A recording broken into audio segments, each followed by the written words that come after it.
నమస్తే, welcome to our channel. నేను మీ పద్మావతి. ఈరోజు మనతో పాటు ప్రముఖ ఆధ్యాత్మికవేత్త మరియు ఆస్ట్రాలజర్ బ్రహ్మశ్రీ సుభాష్ శర్మ గారు ఉన్నారు. మరి ఆయనతో మాట్లాడి అయితే మిథున రాశి వారికి ఉగాది నుంచి ఉగాది వరకు ఇటువంటి ఫలితాలు ఉండబోతున్నాయి అనేది తెలుసుకునే ప్రయత్నం చేద్దాం. మరి మీరు కూడా పూర్తిగా చూసేయండి, ఎక్కడ స్కిప్ చేయకుండా. ఓకే, నమస్కారం గురువు గారు. గురువు గారు, అయితే ఉగాది నుంచి నూతన సంవత్సరం అయితే వస్తుంది. శ్రీ విశ్వావసునామ సంవత్సరం అనేది ఈ మిథున రాశి వారికి ఎటువంటి ఫలితాలను ఇవ్వబోతుంది? మరి ముఖ్యంగా చూసుకుంటే మంచి ఫలితాలు ఏ విధంగా ఉంటున్నాయి, మరి వాటితో పాటుగా కష్టకరమైన ఫలితాలు ఏమైనా ఉన్నాయంటారా వీరికి?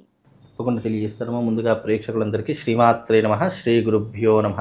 నమో దేవ్యై మహాదేవ్యై శివాయై సతతం నమః. నమ ప్రకృత్యై భద్రాయై నిహతాం ప్రణతాస్మిత. వీక్షిస్తున్నటువంటి ప్రేక్షకులందరికీ కూడా విశ్వావసునామ సంవత్సర నూతన ఉగాది శుభాకాంక్షలు తెలియజేసుకుంటూ, ఈ సంవత్సరము గోచార ఫలితాలందరికీ కూడా మెరుగుగా ఉండాలి, ఆనందంగా ఉండాలి, శుభంగా ఉండాలని కోరుకుంటూ ఇక గోచార ఫలితాల్లోకి అడుగు పెడితే ఇప్పుడు చెప్తున్నటువంటి రాశి మిథున రాశి. మరి మిథున రాశి వారికి ఈ సంవత్సరము ఆదాయ వ్యయం ఎలా ఉంది, ఖర్చు ఎలా ఉంది, రాజపూజ అవమానాలు ఎలా ఉన్నాయో ఒకసారి తెలుసుకుందాం. ముఖ్యంగా మిథున రాశి వారికి ఆదాయం 14, ఖర్చు 2, అలాగే రాజపూజ్యము 4, అవమానం 3% ఉంది. ఈ రకమైనటువంటి ఆదాయ వ్యయాలు వీళ్ళకు నడుస్తున్నాయి. ఇక ముఖ్యంగా గోచార ఫలితాల్లోకి వెళితే గనక గోచార ఫలితాల్లో ముఖ్యంగా మిథున రాశి వారికి జన్మస్థానంలో గురు సంచారము, 10వ స్థానంలో శని సంచారము, రాహు కూడా 10వ స్థానంలో సంచరిస్తున్నాడు, కేతువు కూడా 4వ స్థానంలో సంచరిస్తున్నాడు. ఈ గ్రహ సంచారం వల్ల గోచార ఫలితాలు ఎలా ఉంటాయో మనం తెలుసుకుందాం. ముఖ్యంగా గురువు యొక్క స్థానము. ఎందుకంటే ప్రతి సంవత్సరము ఉగాది పంచాంగ శ్రవణం ఎందుకు తెలుసుకుంటామంటే గురువు యొక్క మార్పు వల్ల మన జీవితంలో చాలా మట్టుకు మార్పులు చేర్పులు అనేటటువంటివి జరుగుతాయి. గురువు యొక్క స్థానం ఒక్కటి మారడం చేత 12 రాశుల స్థానాలు కూడా మార్పు చెందేటటువంటి అవకాశము, ఫలితాలు కూడా మార్పు చెందేటటువంటి అవకాశం ఏర్పడుతుంది. కనుక ముఖ్యంగా మిథున రాశి వారికి జన్మస్థానంలో గురువు ఏర్పడడం వల్ల ఎలాంటి ఇబ్బందులు ఉంటాయో ఒకసారి చూసుకుందాం. ముఖ్యంగా జన్మస్థానంలో గురు సంచారం ఏర్పడడం వల్ల ఏమవుతుంది అని అంటే కనుక స్థాన చలనము, ముఖ్యంగా ఉన్నటువంటి పరిసర ప్రాంతాల నుండి సుదూర ప్రాంతాలకు వెళ్ళడం కానీ, లేదంటే ఉద్యోగ స్థాన చలనం జరగడం కానీ, అలాగే ముఖ్యంగా ఒక ఊరు నుంచి మరో ఊరికి విలాసం కోసం కానివ్వండి, లేదు అంటే డబ్బు సంపాదించడం కోసం కానివ్వండి, ఉద్యోగ ప్రయత్నం కోసం కానీ ఒక ఊరు నుంచి ఇంకో ఊరికి మార్పిడి చెందడాన్ని స్థాన చలనం అంటాం. అలాంటి స్థాన చలనము ఇప్పుడు జరిగేటటువంటి అవకాశం ఏర్పడుతుంది. అలాగే ముఖ్యంగా ఈ యొక్క జన్మస్థానంలో గురు సంచారం ఏర్పడ్డ కారణం చేత వీళ్ళకు స్వార్థపూరితమైనటువంటి బుద్ధి ఏర్పడుతూ ఉంటుంది, డబ్బుహీనత ఏర్పడుతూ ఉంటుంది, కుటుంబంలో గౌరవం తగ్గిపోయేటటువంటి అవకాశాలు ఏర్పడుతూ ఉంటాయి. ముఖ్యంగా వ్యర్థ సంచారం అంటే అనుకోకుండా ప్రయాణాలు చేసేటటువంటి అవకాశాలు ఏర్పడుతూ ఉంటాయి. అలాగే వీళ్ళకు మనశ్శాంతి అనేటటువంటిది కరువైపోతూ ఉంటుంది.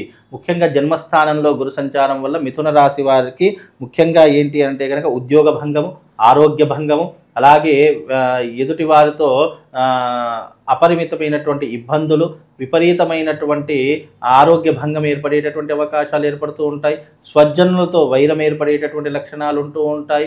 అలాగే డబ్బు కొరత అధికంగా ఏర్పడి అప్పులకు దారి తీసేటటువంటి అవకాశాలు కూడా ఏర్పడుతూ ఉంటాయి. కనుక ఇలాంటి ప్రమాదాలను కాస్త చూసుకొని ఈ యొక్క సంవత్సరం చాలా జాగ్రత్తగా ఉండేటటువంటి ప్రయత్నం ఏర్పరచుకోవాలి. ఎందుకంటే జన్మస్థానంలో గురు సంచారం అనేటటువంటిది ఆశ, వ్యామోహాన్ని కలిగిస్తూ ఉంటుంది, అత్యధికమైనటువంటి ఆశలు కలిగిస్తూ ఉంటుంది, చెయ్యనటువంటి తప్పులకు కూడా శిక్షను అనుభవించేలా చేస్తూ ఉంటుంది. ఎవరో చేసినటువంటి తప్పులు మన నెత్తి మీద వేసుకొని మనం శిక్ష అనుభవించేలా ఏర్పడేటటువంటి కర్మ ఫలితం ఉంటుంది. కాబట్టి మిథున రాశి వారు చాలా జాగ్రత్తగా ఉండేటటువంటి ప్రయత్నం చేయాలి. మరి మిథున రాశి వారికి జన్మస్థానంలో గురు, మరి 10వ స్థానంలో శని సంచారం. మరి శని వలన ఎలాంటి ఇబ్బంది? ఇదంతా కూడా గురువు వల్ల కలిగింది కాబట్టి, గురువు యొక్క స్థానం బాగాలేదు కాబట్టి ఆర్థికపరమైన నష్టం ఏర్పడుతూ ఉంటుంది. ముఖ్యంగా ఉన్న ఆస్తులు అమ్ముకొని జీవన విధానాన్ని కొనసాగించేటటువంటి లక్షణాలు ఏర్పడుతూ ఉంటాయి. కాబట్టి గురువు మీ జాతకంలో అనుకూలంగా లేడు కాబట్టి కాస్త జాగ్రత్తగా ఉండే ప్రయత్నం చేయండి. అలాగే 10వ స్థానంలో శని సంచారం వల్ల కొంతవరకు ఇబ్బందులు కూడా కలిగేటటువంటి అవకాశం ఏర్పడుతుంది.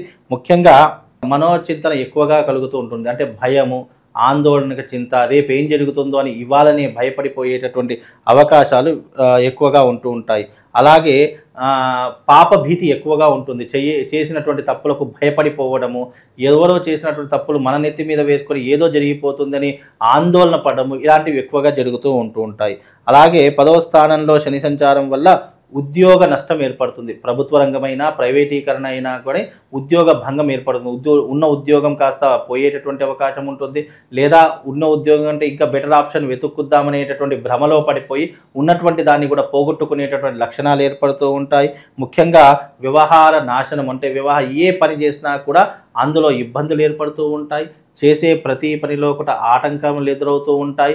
ముఖ్యంగా శని మీ జాతకంలో 10వ స్థానంలో ఉండడం కారణం చేత ఉద్యోగ భంగము, స్థానచలనము, ఆర్థికపరమైనటువంటి ఇబ్బందులు, భార్యాభర్తల మధ్య వైరం ఏర్పడేటటువంటి అవకాశాలు, కుటుంబ కలహాలు పెరిగేటటువంటి అవకాశాలు, ఉమ్మడి కుటుంబంగా ఉన్నటువంటివి వేరే కాపురం పెట్టేటటువంటి లక్షణాలు ఎక్కువగా ఈ యొక్క మిథున రాశి వారి యొక్క జాతకంలో ఏర్పడతాయి.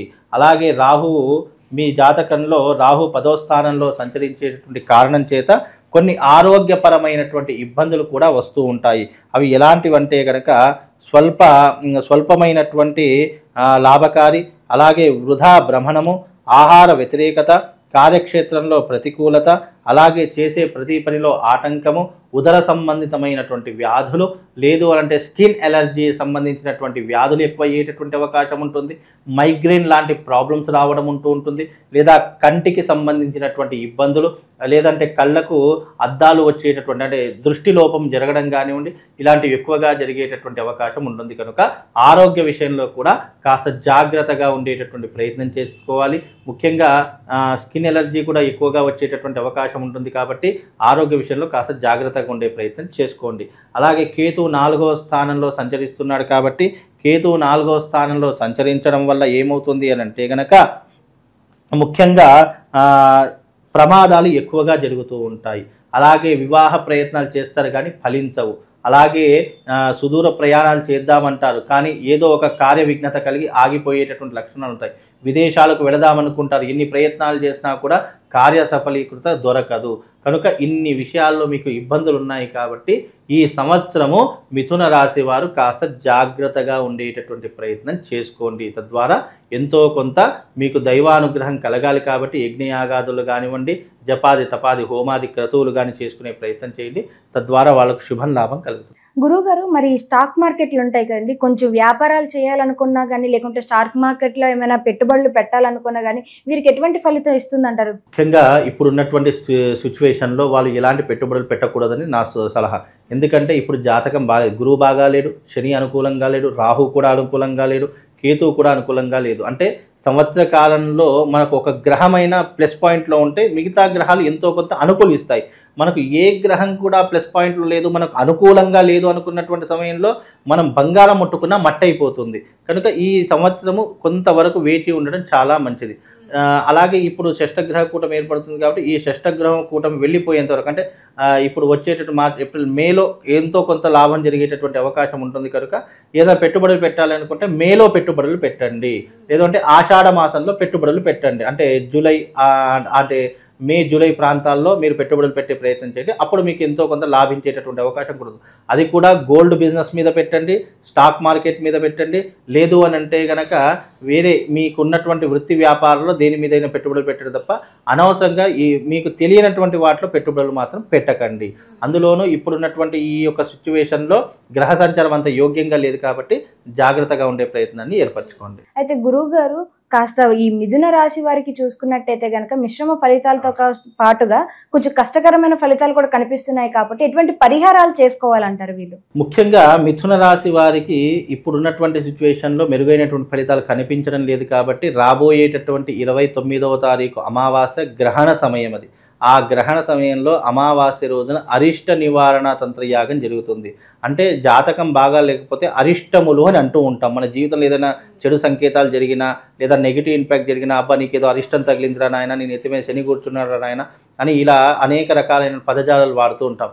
ఇలాంటి అరిష్టాలన్నీ తొలగిపోవడానికి అరిష్ట నివారణ తంత్రయాగం అని చెప్పి మార్చి 29వ తారీఖు రోజున చేయిస్తున్నాం. కాబట్టి ఆ యాగంలో పాల్గొనండి. వాళ్ళకు రక్షణగా ఒక మాల, ఒక యంత్రం ఇస్తూ ఉన్నాను. కాబట్టి ఆ రోజున జరిగేటటువంటి ఈ యాగంలో పాల్గొంటే ఈ సంవత్సరం విశ్వావసునామ సంవత్సరంలో కొన్ని అరిష్టాలు దూరం అయిపోయి ఎంతో కొంత లాభం జరిగేటటువంటి అవకాశము, కాస్త పాజిటివ్నెస్లోకి అడుగుపెట్టేటటువంటి అవకాశం కలుగుతుంది. ఇది బాసర క్షేత్రం నందు జరుగుతుంది. కాబట్టి ఎవరైతే మిథున రాశి వారు ఉన్నారో మీ జాతక గ్రహ సంచార గోచార ఫలితాలు ఈ సంవత్సరం అనుకూలంగా లేవు. కాబట్టి వీలైనంత వరకు తప్పకుండా ఈ యొక్క యాగంలో పాల్గొనండి. తప్పకుండా వాళ్ళకు శుభం లాభంతో పాటు అమ్మవారి యొక్క అనుగ్రహం సంపూర్ణంగా కలుగుతుందమ్మా. ఇక ప్రతి ఒక్క రాశి వాళ్ళు, ఈ రాశి వాళ్ళు ఎవరైతే ఉన్నారో తప్పకుండా ఈ సంవత్సరము శిష్టగ్రహ కూటమి ప్రతి ఒక్క రాశుల మీద ప్రభావం చూపించేటటువంటి అవకాశం ఏర్పడుతుంది. కనుక ఈ సంవత్సరము గోదావరి క్షేత్రమునందు, బాసర జ్ఞాన సరస్వతి దేవస్థానమునందు, గంగా తీరమునందు అరిష్ట నివారణ తంత్రయాగం చేయిస్తున్నాము. 12 రాశుల ప్రతి ఒక్కరూ కూడా ఈ యొక్క యాగంలో పాల్గొనాలి. రాబోయేటటువంటి షష్టగ్రహ కూటమి కొన్ని గ్రహాలకు, అలాగే గ్రహాలలో జరిగేటటువంటి వింతలకు, అలాగే మార్పులకు, ప్లానెటరీ పొజిషన్లో జరిగేటటువంటి కొన్ని గ్రహ సంచారం యొక్క మార్పు ప్రతి ఒక్క రాశి దాని మీద ప్రభావం చూయించేటటువంటి అవకాశం ఏర్పడుతుంది. కనుక ప్రతి ఒక్కరికి కూడా ఈ సంవత్సరం విశ్వావసునామ సంవత్సరము ఆనందంగా ఉండాలనుకున్నా, అలాగే చేసే వృత్తి వ్యాపారాదుల్లో లాభం చేకూరాలనుకున్నా ఈ సంవత్సరం జరిగేటటువంటి ఈ యొక్క అరిష్ట నివారణ తంత్ర యాగంలో పాల్గొనండి. ఈ యాగము తేదీ 29వ తారీఖు రోజున ఉదయం 10 గంటలకు బాసర క్షేత్రం నందు, గోదావరి క్షేత్రం నందు ఈ యాగము సామూహికంగా నిర్వహిస్తున్నాము. అందరూ రండి, ఈ యాగంలో పాల్గొని ఈ విశ్వావసునామ సంవత్సరంలో ఆనందంగా సుఖంగా ఉండేలా మీ జీవితాన్ని మలుచుకోండి. శ్రీమాత్రే నమః. శ్రీ గురుభ్యో నమః.